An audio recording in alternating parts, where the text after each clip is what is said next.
Post delete का trigger भी हो गया। ऑन इंसर्ट, अच्छा एक ट्रिगर हमारे पास है,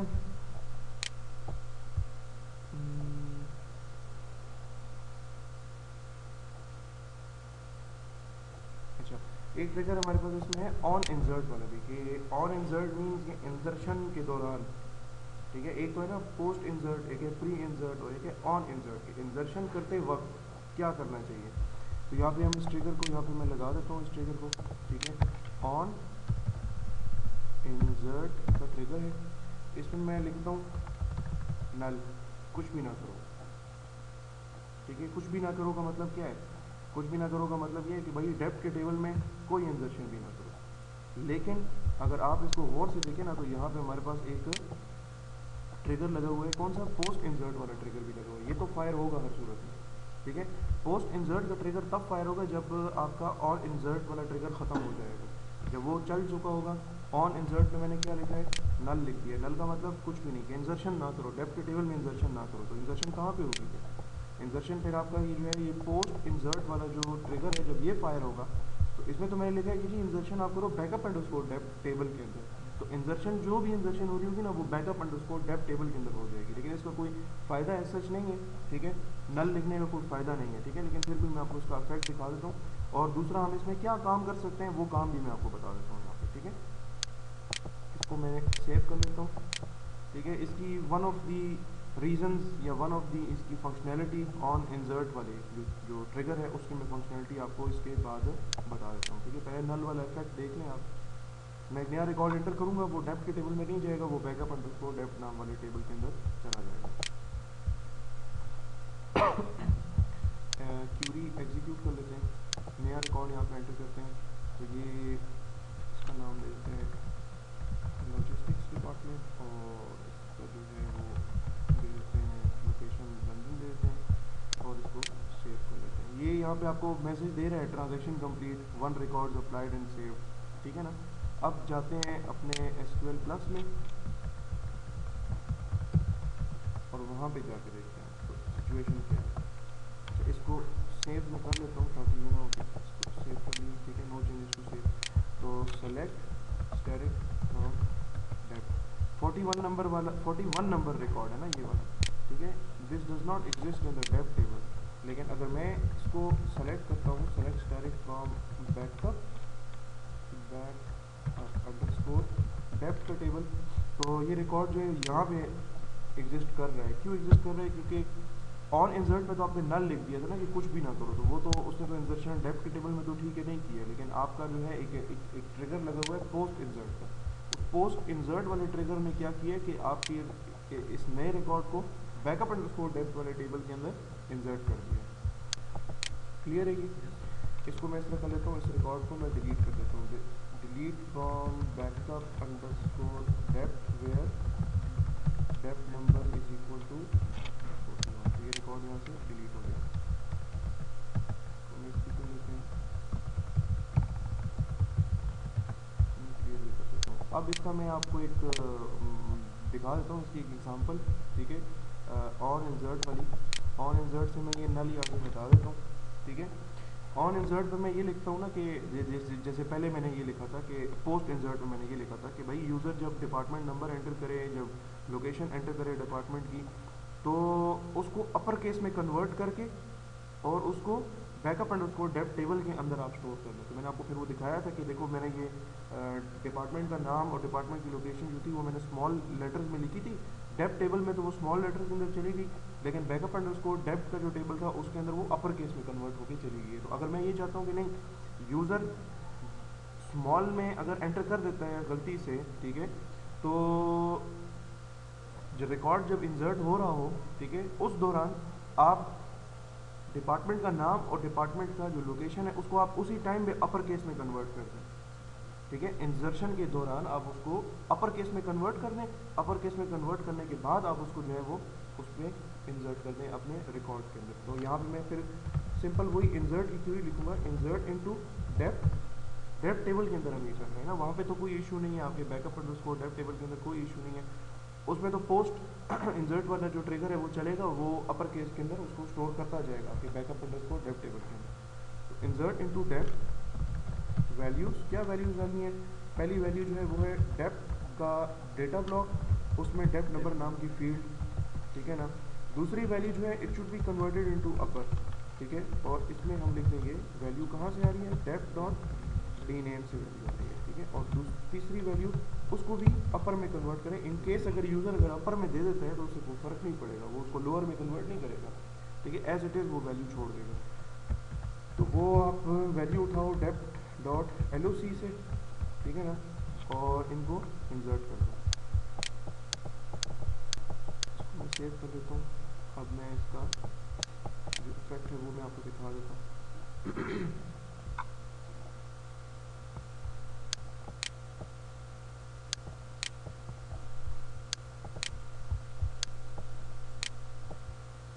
अच्छा, इंसर्शन के लिए तो यहाँ पे मैं देता हूँ मिसाल के तौर पे स्मॉल लेटर्स के अंदर मार्केटिंग, और लोकेशन में मैं दे देता हूँ मरगान दे देता हूँ। क्या चीज़? वो तो डेप्थ के टेबल में तो शायद था भी नहीं, चेक कर लीजिए, डेप्थ टेबल में तो नहीं था, ठीक है।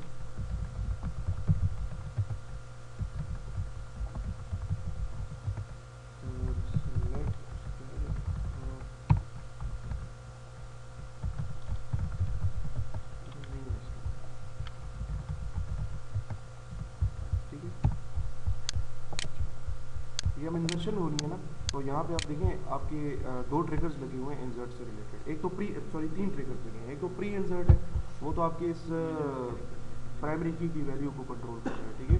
दूसरा आपका जो है ट्रिगर वो लगा हुआ है ऑन इंसर्ट के, इंसर्शन के दौरान क्या करना है, ठीक है। और एक ट्रिगर आपका लगा है पोस्ट इंसर्ट के, इंसर्ट जब एक दफ़ा रिकॉर्ड इसमें हो जाए तो उसके बाद क्या करना है, ठीक है। तो पोस्ट इंसर्ट में हमने कहा हुआ है कि बैकअप में टेबल के अंदर वैल्यू डाल दो। ऑन इंसर्ट में हमने लिखा है कि यार यूज़र जो है ना ये डी नेम में जो भी वैल्यू दे रहा है या लोकेशन में जो भी वैल्यू दे रहा है इसको अपर में कन्वर्ट कर देगा और उसको फिर सेव करना है। तो इसको मैं सेव कर लेता हूँ।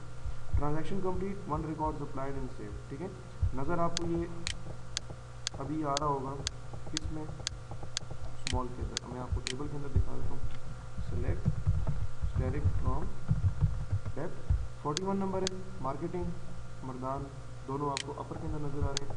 यही काम जो है वो उसमें भी हो रहा होगा आपके सेलेक्ट स्टेरिक फ्रॉम ये बैकअप अंडरस्कोर डेप्थ का टेबल, इसको बैक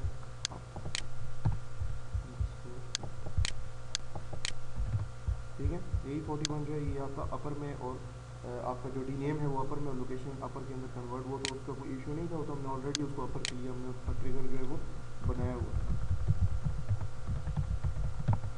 अच्छा, अब इसको मैं करता हूँ क्यूरी एग्जीक्यूट, तो आपकी ये मार्केटिंग और मर्दान अपर के अंदर आपको ये दिखता है, ठीक है, क्लियर है ये।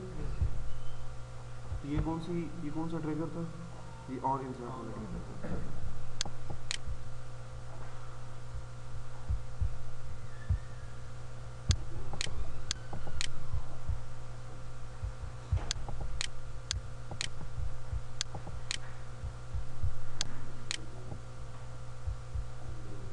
ऑन इंसर्ट भी हो गया, वेन्यू ब्लॉक इंस्टेंस। अच्छा, फिर दूसरा वेन्यू ब्लॉक इंस्टेंस भी हम वैसे देख चुके हैं, लेकिन मैं दोबारा से बताता हूँ कि जैसे ही आपका डेटा ब्लॉक लोड हो, जैसे ही आपका कैनवस नज़र आए तो एग्जीक्यूट क्यूरी करने की ज़रूरत आपको ना बड़े, बस डेटा आपको पहले से ही नज़र आना शुरू हो जाए, ठीक है।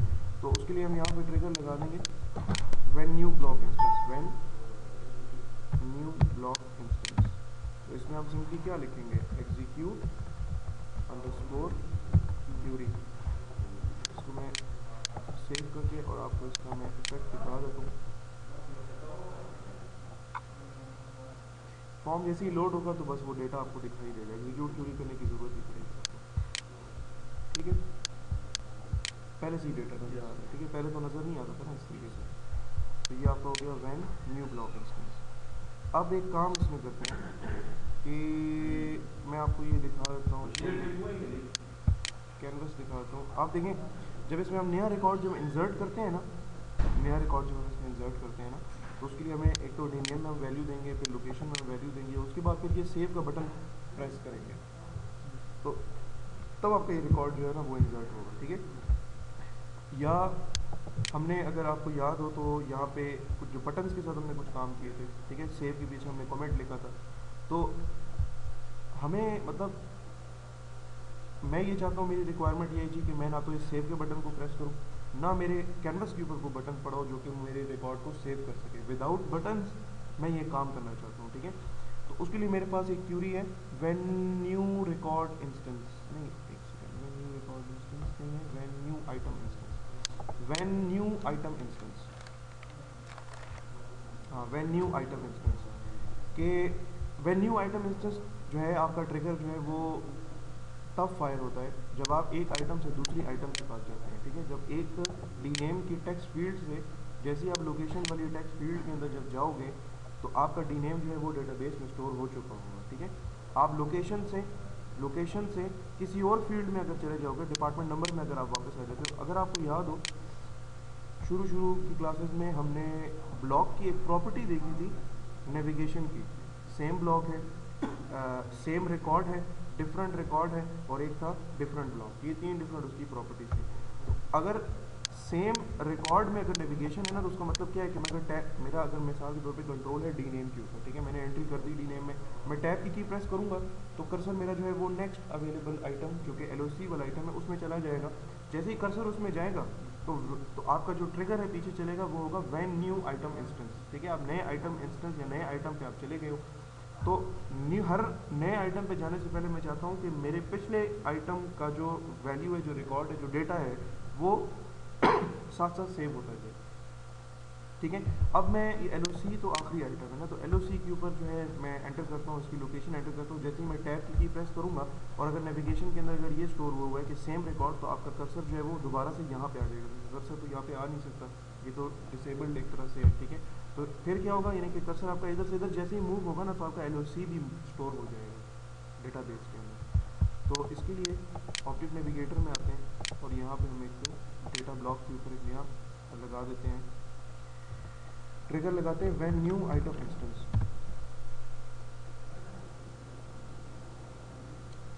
व्हेन न्यू आइटम इंस्टेंस,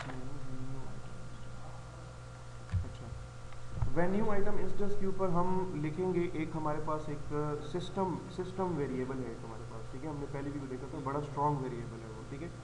वो जो है व्हेन न्यू आइटम इंस्टेंस हम चाहते ये है कि भाई हमारा जो जैसे ही कंट्रोल जो है ना वो, मैं आपको कैनवस दिखाता हूँ, जैसे ही कंट्रोल हमारा डीनेम से शिफ्ट हो जाए ना एलओसी के अंदर, तो हम सबसे पहले ये देखना चाहेंगे कि यार ये तो देखो कि डीनेम के अंदर कुछ चेंजेस आई हैं या नहीं आई, कुछ उसमें कोई डेटा डाला गया या नहीं डाला गया, ठीक है। अगर डेटा उसमें डाला गया, सिस्टम वेरिएबल का एक सिस्टम वेरिएबल है, उसका डॉट स्टेटस है मेरे ख्याल से, system dot status, system dot block underscore status, कि ब्लॉक का स्टेटस चेक करो आप कि यार इस टाइम पे डीनेम जो, यानी कि आपके जो डेप्थ का जो ब्लॉक है उसकी डीनेम वाली जो आइटम है, करंट आइटम जो इस टाइम पे सेलेक्टेड है, उसमें कुछ चेंज आई है या नहीं आई, यानी कि उसमें कोई नया डेटा आया है कि नहीं आया। अगर तो डेटा आया है तो फिर जब आप डीनेम से एलओसी के अंदर जाते हो ना तो उस डीनेम वाले डेटा को सेव कर दो, तब आप कमिट करो, वरना कमिट ना करो आप। यानी कि अगर ये खाली है या खाली भी नहीं, फर्ज करें आप किसी ऐसे रिकॉर्ड के ऊपर इस टाइम पे हैं जो कि ऑलरेडी सेव हुआ है डेटाबेस के अंदर, ठीक है, आप उसमें किसी किस्म की कोई चेंजेस नहीं करते हो। डीनेम में जो वैल्यू थी मिसाल के तौर पे प्रोडक्शन डिपार्टमेंट या रिसर्च वैल्यू है, उसके अंदर आप रिसर्च वैल्यू को छेड़ते नहीं हो और आप रिसर्च वैल्यू से टैब जो है वो प्रेस करते हो, आप एलओसी के अंदर आ जाते हो, तो चेंज तो ना ही ना, तो तब तो सेव नहीं होना चाहिए।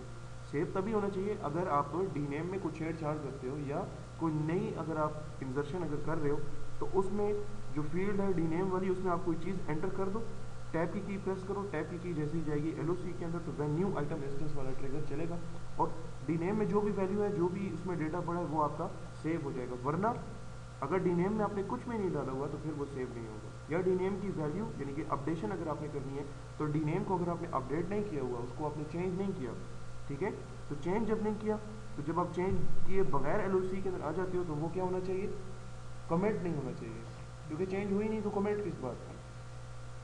तो इसके लिए हम यहाँ पे ये जो ट्रिगर है, ये ट्रिगर हम बना लेते हैं व्हेन न्यू आइटम इंस्टेंस, उसके अंदर हम एक कंडीशन लगा देंगे कि जी कि if system dot block underscore status is equal to changed, कि ब्लॉक का स्टेटस अगर चेंज हो गया है, ठीक है, स्टेटस तब चेंज होगा जब आप डीनेम में कोई वैल्यू, पुरानी वैल्यू अगर पड़ी हुई है वो वैल्यू चेंज कर दो, या नई इंसर्शन अगर आप कर रहे हो तो उस केस में भी अगर डीनेम की तरह वैल्यू अगर डालते हो तो फिर आप ये system dot block underscore status की वैल्यू जो है ना वो चेंज की बराबर हो जाएगी। तो फिर क्या करो, फिर कमेंट करो, ठीक है, वरना कुछ भी नहीं होता, फिर कमेंट नहीं होती, ठीक है।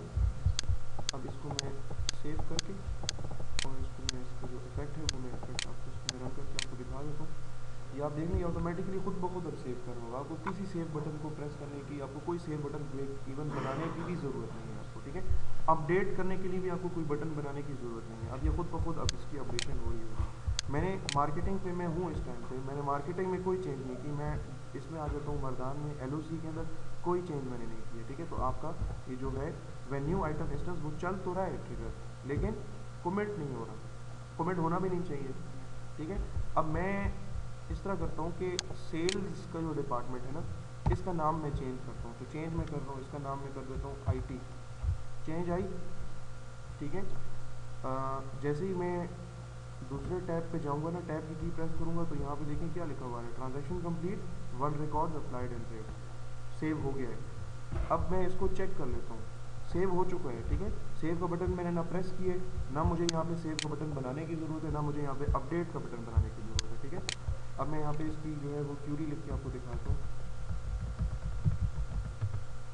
सेलेक्ट की क्यूरी है, select static from depth 30 number department, अब IT है, पहले वो सेल्स था हमारे पास, और यही चेंजेस जो है ना वो आपके बैकअप अंडरस्कोर डेप्थ वाले टेबल के अंदर भी हो गई होगी, ठीक है। Select static from backup underscore depth 30 number department वो सेल्स, अब वो IT है, दोनों टेबल्स के अंदर चेंजेस हो गए। ये तो हमने केस किस चीज़ का देखा है, ये हमने केस देख लिया है आपके अपडेशन का केस देखा है। अगर आप नई इंसर्शन अगर करते हो, अगर आप नई इंसर्शन करते हो, ठीक है, ये तो इस पर कौन कौन से इस पर ट्रिगर्स चलेंगे।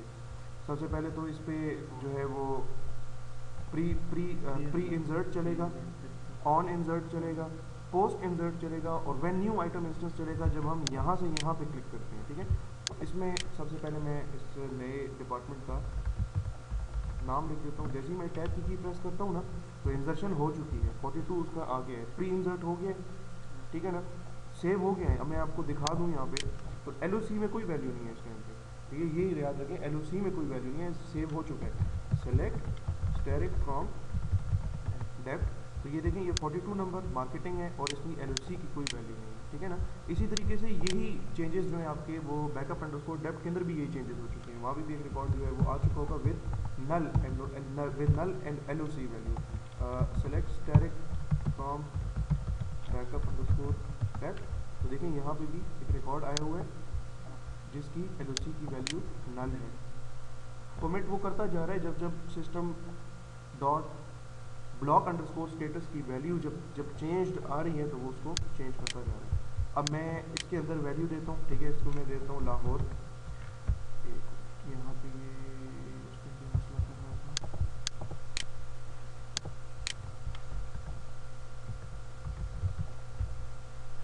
Record is been updated by another user re-query to see the changes आ रही है।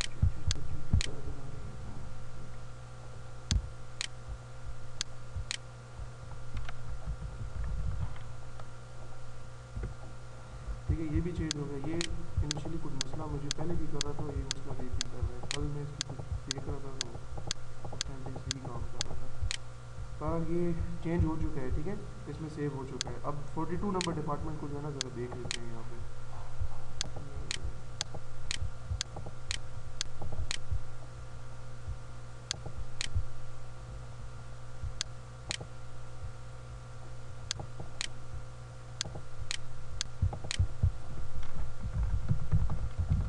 Select static from depth 42 number जो है उसकी LOC की वैल्यू चेंज होगी, और इसी तरीके से select static from backup underscore depth, तो वहाँ भी 42 नंबर डिपार्टमेंट की जो लोकेशन की वैल्यू वो भी चेंज होगी, ठीक है। तो नहीं कि कोई सेव का बटन आपने नहीं बनाया, ठीक है ना, कोई वो मतलब आपको करने की ज़रूरत नहीं। अच्छा यहाँ पे एक काम हम करते हैं, इसको मैं चेक कर लेते हैं। अगर मैं इस ब्लॉक की प्रॉपर्टी नेविगेशन की चेंज कर लूँ, अभी थोड़ा सा मसला आ रहा था ना, डेप्थ जो ब्लॉक है इसके प्रॉपर्टी पैलेट में जाते हैं और इसकी नेविगेशन स्टाइल जो है वो चेंज करके कर लेते हैं पेज रिकॉर्ड। अब जरा इसको चला के देखते हैं, मे भी वो मसला ना आ रहा हो।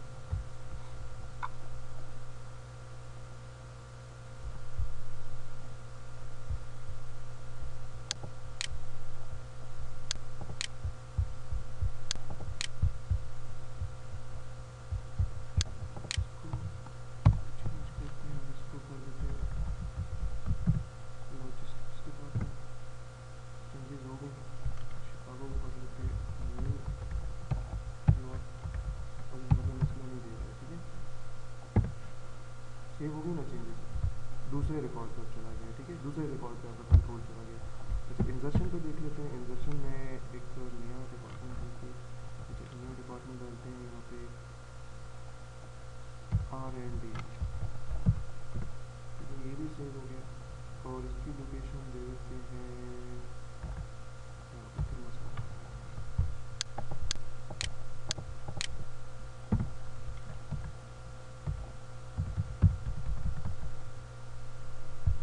इसके लिए फिर एक काम करना पड़ेगा,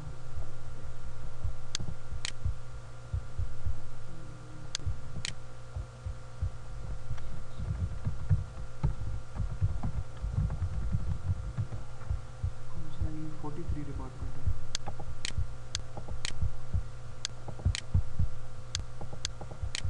सबसे पहले इसको डिलीट करते हैं यहाँ से इस रिकॉर्ड को।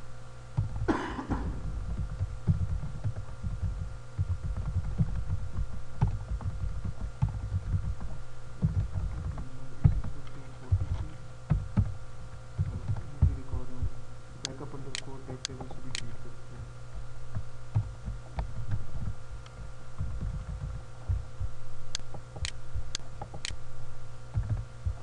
इसको कमेंट कर देते हैं इसमें, फिर इसको एडिटर में डाल देता हूँ, कमेंट करके यहाँ पे फिर मैं लिख दूँ एग्जीक्यूट क्यूरी। अच्छा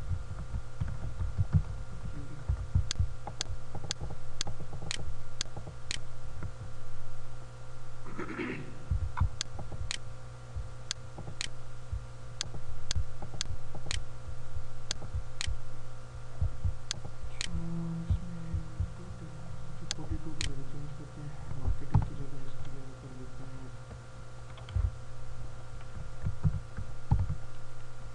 R&D, किधर जा रहा है, 42 से 41,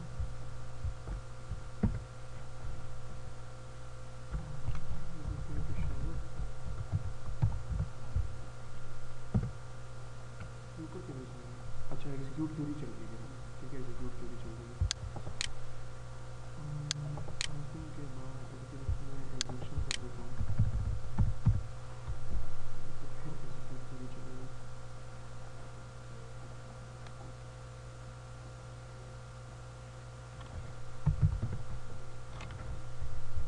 IT डिपार्टमेंट में लोकेशन देते हैं, ये कुछ ठीक हो रहा है, एग्जीक्यूट क्यूरी चल रही है लेकिन सबसे पहले आपको वही वाला रिकॉर्ड डिस्प्ले या मतलब कंट्रोल आपको उस रिकॉर्ड में होगा जो रिकॉर्ड आपका नया रिकॉर्ड है सेव हुआ है। फिर आप यहाँ से टैब की प्रेस करके अब इसके साथ लोकेशन आप वैल्यू दे सकते हो, आपको प्रॉब्लम नहीं करेगा इसके लिए, ठीक है। पहले वो मसला कर रहा था ना, उसमें एंटर कर रहे थे तो वो उसको सेव नहीं करता, कहता कि जी इसको आप वो करो एग्जीक्यूट क्यूरी करो तो फिर उसके बाद ही आपको चेंजेस की इजाज़त देगा, ठीक है। ये क्लियर है आपको। अच्छा फिर इसमें और क्या रहता है, वेन्यू रिकॉर्ड इंस्टेंस, ये ऐसे ही एक छोटा सा इसका डेमो आपको दे देता हूँ वेन्यू रिकॉर्ड इंस्टेंस का। कैनवस के ऊपर आते हैं और कैनवस के ऊपर बल्कि ऑब्जेक्ट नेविगेटर पे आते हैं और ऑब्जेक्ट नेविगेटर पे एक डेटा ब्लॉक बना लेते हैं, डेटा ब्लॉक बनाते हैं और मैनुअली बनाते हैं क्योंकि इस डेटा ब्लॉक के अंदर सिर्फ एक टेक्स्ट फील्ड हमने दिखानी है, ठीक है। नाम इस ब्लॉक का मैं रख देता हूँ कंट्रोल और इस डेटा ब्लॉक के ऊपर हम जो आइटम रखेंगे वो item should be displayed on the same canvas, ठीक है। तो मैं इस कैनवस पे आ जाता हूँ, इसको मैं थोड़ा सा यहाँ पे मूव कर देता हूँ।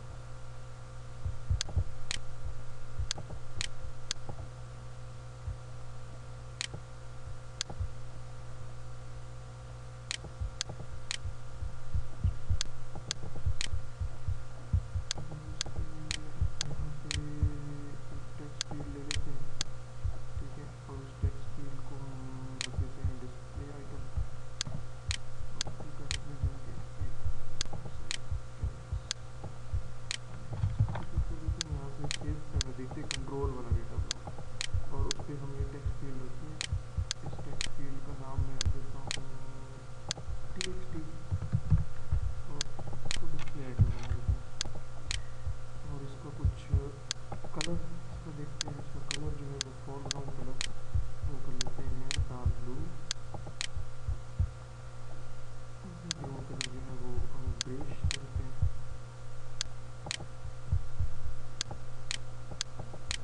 अच्छा, इसमें मैं ये चाहता हूँ ना कि जैसे जैसे मैं नए नए रिकॉर्ड के ऊपर जाऊँ ना, तो उस रिकॉर्ड के अंदर जो डिपार्टमेंट का जो नाम है बस सिर्फ उसकी वैल्यू इस टेक्स्ट फील्ड के अंदर आपको नज़र आ जाए। तो उससे जो है आपको थोड़ा सा एक एग्जांपल सी मिल जाएगी। व्हेन न्यू रिकॉर्ड इंस्टेंस के जो ट्रिगर है उसकी आपको एग्जांपल मिल जाएगी, ठीक है। तो पीएल स्टूल एडिटर बंद करते हैं, ऑब्जेक्ट ये जो टेक्स्ट फील्ड है प्रॉपर्टी थोड़ी सी चेंज कर देते हैं, डार्क रहेगा यानी उसका सिंपल दे देते हैं। और इसका जो है वो जो भी है इसको बोल्ड कर लेते हैं 11 कैनवस देखते हैं, ठीक है। अब इसमें क्या करते हैं कि हम नया ट्रिगर बनाते हैं जिसका नाम होगा when new block instance. When new record instance, when new record instance, ठीक है। क्या करना है जो भी करंट रिकॉर्ड होगा ना, जो भी नया रिकॉर्ड है मतलब जिस नए रिकॉर्ड पे जो हम जंप करेंगे तो उसके अंदर जो डी नेम की वैल्यू है, I want to show that value in this text field, ठीक है, इस डिस्प्ले आइटम के अंदर। तो यहाँ पे हम फिर क्या लिखेंगे, सबसे पहले हम लिखेंगे control is the name of the data block, जिसमें वो आइटम पड़ा है जिसका नाम txt है, उसमें हमने वैल्यू असाइन करनी है। क्या वैल्यू असाइन करनी है, वो वैल्यू देनी है जो कि आपके डेप्थ ब्लॉक के डी नेम के अंदर वैल्यू है, ठीक है। इसको मैं सेव भी कर लेता हूँ, इसको हम रन करके ज़रा देख लेते हैं। जो भी करंट आपका रिकॉर्ड होगा ना, नया रिकॉर्ड, जिस नए रिकॉर्ड पे आप जंप करोगे उसकी जो डी नेम की जो भी वैल्यू होगी वो वैल्यू आपको यहाँ पे नजर आएगी, और इस ट्रिगर के पीछे आप जो भी काम करने चाहो आप कर सकते हो, ठीक है। तो अभी इस टाइम पे करंट जो रिकॉर्ड है वो आईटी है, ठीक है। नीचे आ जाता हूँ, मार्केटिंग है, आर&डी, अकाउंटिंग, रिसर्च, जो भी नाम है ना उसका पर्टिकुलर रिकॉर्ड पे। तो ये काम आपका हो रहा है व्हेन न्यू रिकॉर्ड इंस्टेंस, जब आप इस रिकॉर्ड से नए रिकॉर्ड के ऊपर जा रहे हो। नया रिकॉर्ड वो रिकॉर्ड नहीं जो कि इंसर्ट करना है आपने, ठीक है। नए रिकॉर्ड का मतलब ये है कि अभी आपका पहला रिकॉर्ड है, जो आप नए रिकॉर्ड पे जाते हैं, अगले रिकॉर्ड पे जाते हैं, ठीक है, नेक्स्ट रिकॉर्ड के ऊपर। तो उस पर आपका जो ट्रिगर चलेगा वो होगा when new record, when new record instance. ये भी हो गया। इसमें ट्रिगर से रिलेटेड अगर कुछ काम अगर है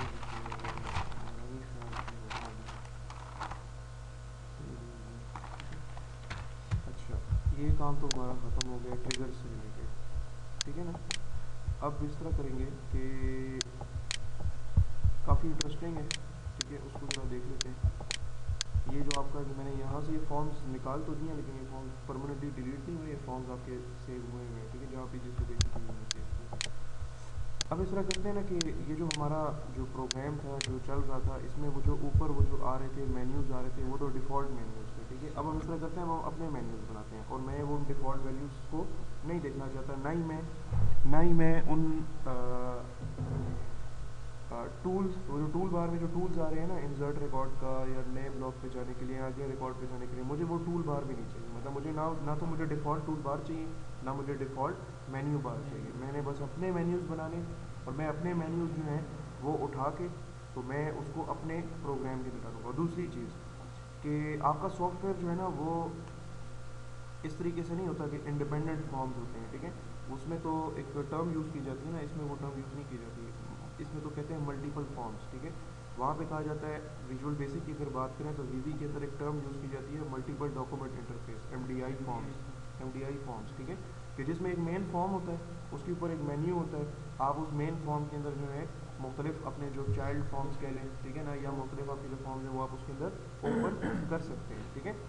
तो हम उस तरह की एप्लीकेशन, ज़ाहिर सी बात है सॉफ्टवेयर की जो आपकी जो एप्लीकेशन होती हैं वो इसी तरह की एप्लीकेशन होती हैं ना, ठीक है ना। वो अभी तक तो हम ये काम इसलिए नहीं करते आ रहे क्योंकि जो बेसिक चीज़ें थी वो हमने सीख ली हैं। अभी हम देखते हैं कि मल्टीपल अगर आपके पास फॉर्म्स हैं, ठीक है, तो उस तरह की एप्लीकेशन अगर आपने जो बनाएंगे तो वह वही एप्लीकेशन आप बनाओगे, ठीक है, कि जिसमें एक मेन फॉर्म होगा, उसके अंदर आपके सारे फॉर्म्स ओपन हो जाएंगे, ठीक है। तो वो हम किस तरीके से बनाएंगे, लेकिन उससे पहले सबसे पहले हम ये देखते हैं कि हमारे जो हमारे जो मेन्यूज़ हैं, मेन्यूज़ किस तरीके से बनते हैं, ठीक है। मेन्यूज़ आपको जैसे आपके जब फॉर्म्स जब बनते हैं ना, मैं आपको दिखा देता हूँ यहाँ पे। मैंने फॉर्म जो है वो बनाया है कहाँ पे, डी ड्राइव के अंदर फॉर्म या सॉरी ये ट्रिगर्स नाम का फोल्डर है, इसमें हमने ये फॉर्म बनाया था ना। तो ये फॉर्म जब बनता है तो एक तो इसकी FMB फाइल होती है जो कि एग्जीक्यूटेबल नहीं है, जो कि जिसमें कि मतलब सोर्स कोड, ट्रिगर्स कौन कौन से लगे हुए हैं, कौन कौन से डेटा ब्लॉक्स हैं, वो सारा आप व्यू कर सकते हो अगर आपके पास फॉर्म बिल्डर वाली एप्लीकेशन अगर है, ठीक है। दूसरा जो है वो जब हम फॉर्म को जब हम रन कर लें तो रन करने से पहले वो सबसे पहले कंपाइल होता है, उसकी एग्जीक्यूटेबल फाइल बनती है जिसका नाम, जिसकी एक्सटेंशन है FMX। मेरी इस फॉर्म का नाम अगर है DEPT, इसको अगर मैंने सेव किया एज DEPT, तो ये सेव होगा एज FMB। इसकी जो एक्सटेंशन होगी, राइट क्लिक करके मैं इसकी एक्सटेंशन आपको दिखा देता हूँ। इसकी एक्सटेंशन होगी .FMB, ठीक है। और ये जो है चेंज हो सकती है, यानी कि चेंज मतलब कि इसमें आप चेंजेस वगैरह आप इसके अंदर कर सकते हो, ठीक है ना। दूसरी जो आपकी जो बनती है इसमें आइकन जो है वो इंटरनेट एक्सप्लोरर का आ रहा है, हो सकता है आपके सिस्टम में इस तरह से ना आ रहा हो। इसको मैं राइट क्लिक करता हूँ, इसकी प्रॉपर्टीज़ में जाके मैं आपको इसका जो है एक्सटेंशन है वो एक्सटेंशन दिखाता हूँ, that is .fmx। FMX is the executable file, ये एग्जीक्यूटेबल है। और जब सर्वर के ऊपर जब आप फॉर्म्स एक्सेस करते हो ना, तो वहाँ पे आपकी एग्जीक्यूटेबल फाइल जो है वो एक्सेस होती है, ठीक है। आपकी कभी भी ये जो दूसरी वाली फाइल है FMB वाली, ये कभी भी आप जो है ना इसको आप मतलब ओपन करने के लिए आपको चाहिए होगा आपका जो क्या कहते हैं, जो आपका जो फॉर्म्स बिल्डर है, फॉर्म्स बिल्डर रिक्वायर्ड होगा। लेकिन हमने तो ये ब्राउज़र के अंदर खोलना है, ठीक है, तो ब्राउज़र में ये जो है आपका एग्जीक्यूटेबल खोलेंगे। इसी तरीके से जब हम यहाँ पे मेन्यूज़ जब बनाएंगे ना, तो मेन्यूज़ की भी बिल्कुल बिल्कुल इसी तरीके से मेन्यूज़ की भी दो फाइल बनेंगी। एक वो फाइल होगी जिसको हम कहेंगे, मेन्यू का नाम होगा .mmb, उसका नाम होगा MMB, उसकी एक्सटेंशन होगी, ठीक है।